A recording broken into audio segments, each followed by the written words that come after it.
power posts can play a vital role nowadays in online reputation management. They're not strategically written to rank high, and therefore these guest posts are not really built to rank. Majority of people end up going buying guest posts. You don't need guest posts, you need power posts. It should help us rank them quicker. In 2025, are you going to be showing up, or are your products going to be showing up? If not, you better start now.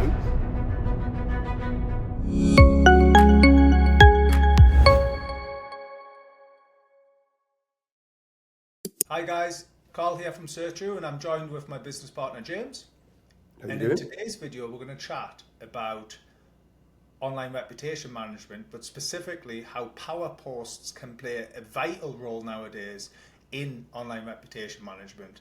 And I know, James, you get approached nearly daily from big online reputation management companies, and a lot of them are looking to spend, big numbers on guest posts and all that, and we know, and you very often go back to them on, why guest posts, you should be looking at this next sort of level. So do you want to just dive into that a little bit and explain what your thought process is there? Yeah, for sure. I mean, the amount of people that come to me wanting to buy 30, 40, 50 or even 60 guest posts to rank for specific keywords to try and suppress an article, which could be a negative article or a negative review about a specific brand or company. But what they're not realising is that these guest posts, majority of the time, they're not strategically written to rank high. They have no page level power, so they've no tier 2 backlinks. They've got very few social shares or engagement or behavioural signals, and therefore these guest posts are not really built to rank. And what people do, a majority of people end up going buying guest posts, and they do it because they get a do follow backlink back to their website, and they obsess over the DR of the guest posting site. But the truth of the matter is that link is placed on a page, not a domain. So it's how strong that page is, not the domain is. But that's from a link building standpoint. For online reputation management companies, they want to place these articles on third-party websites to rank for specific keywords. And this is the difference where you don't need guest posts, you need power posts.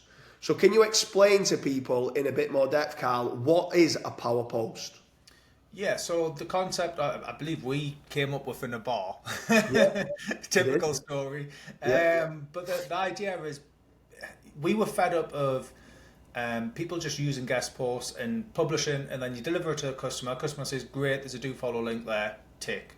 But sometimes that do follow link would either just not really move the needle much, wouldn't pull in any keywords, wouldn't pull any rankings. And obviously recently we've seen the latest algorithm leak that mentioned, the link should have metrics and it should have user sort of visibility, etc., behavior signals.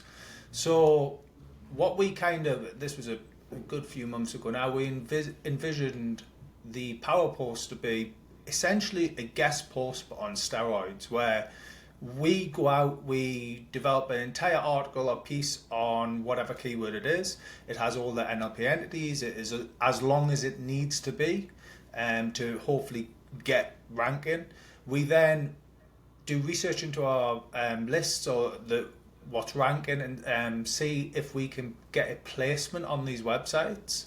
And that specifically is because A, the websites are already ranking in that niche, so they should already have a little bit of authority in that niche, or at least topical relevance.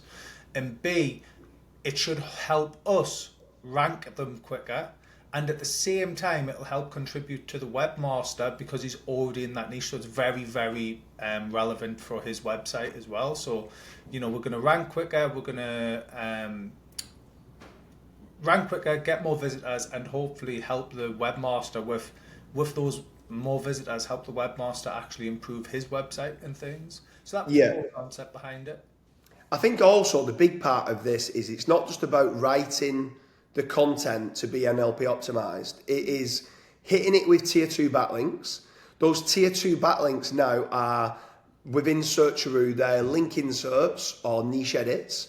So that means that it's a link placed into an existing article that's got some sort of behavioural signals and power that's now linking to this new article to give it more page rank and link juice being passed through to the article now that we want to rank the power post. Then we share it throughout social media and get the behavioural signals that Google are now looking for. So you mentioned the Google leak, and a big part of the Google leak was them mentioning about the nav boost and the click data from the nav boost. And nowadays, behavioural signals and engagement is a vital component to rankings. So if I can be getting engagement, behavioural signals, social shares, and tier 2 backlinks through to a guest post that I'm ranking, that now becomes what we class as being a power post.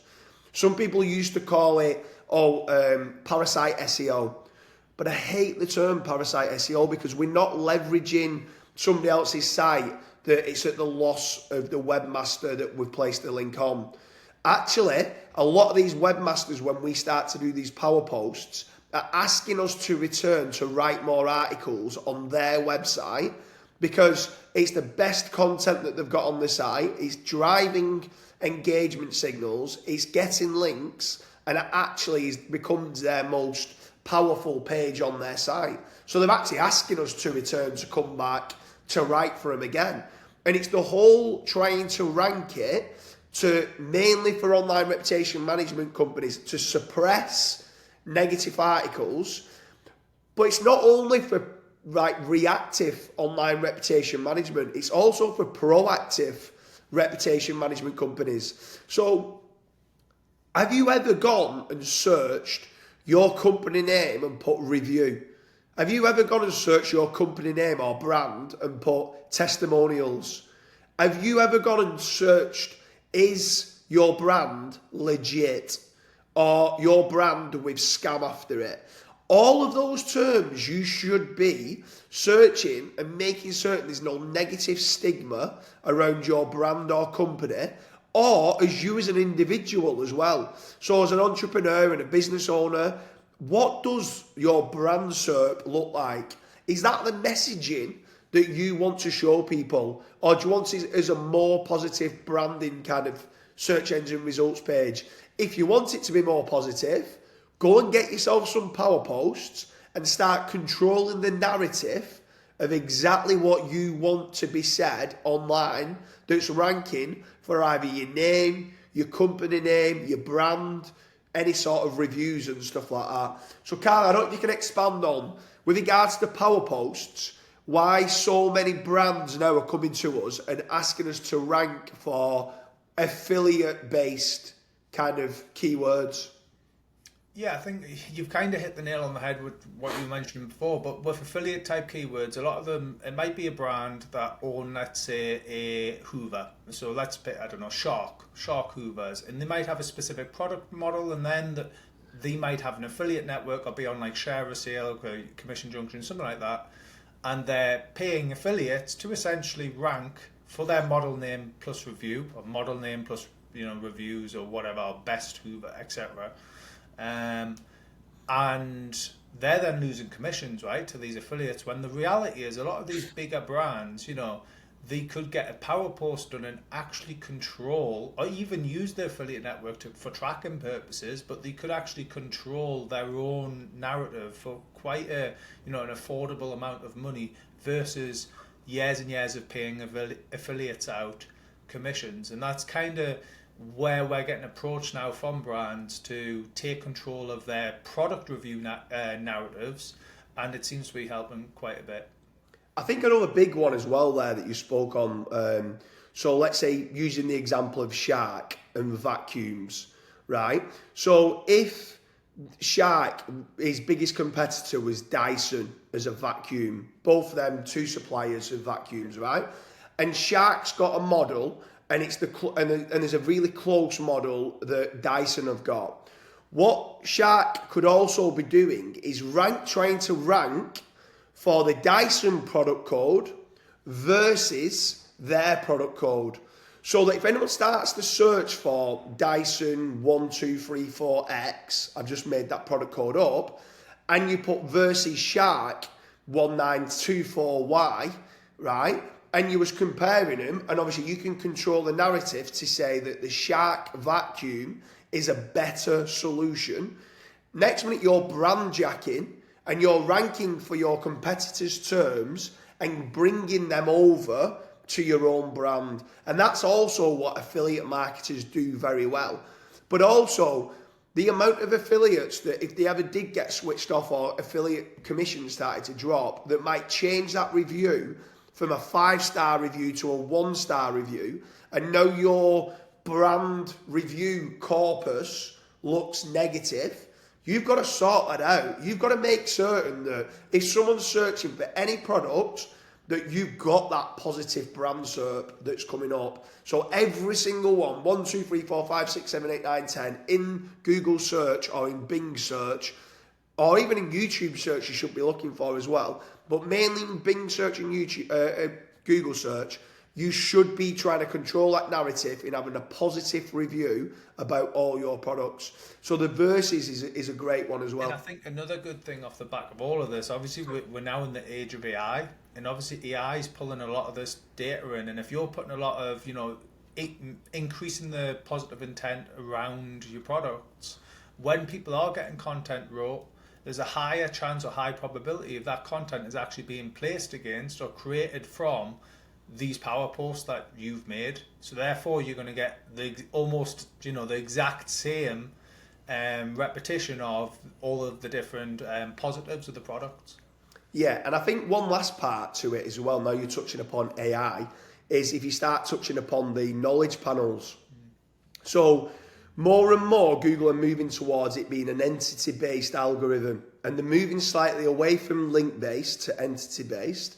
And now knowledge panels are becoming more and more important. So have you as an individual, as a business owner or an entrepreneur, got a knowledge panel?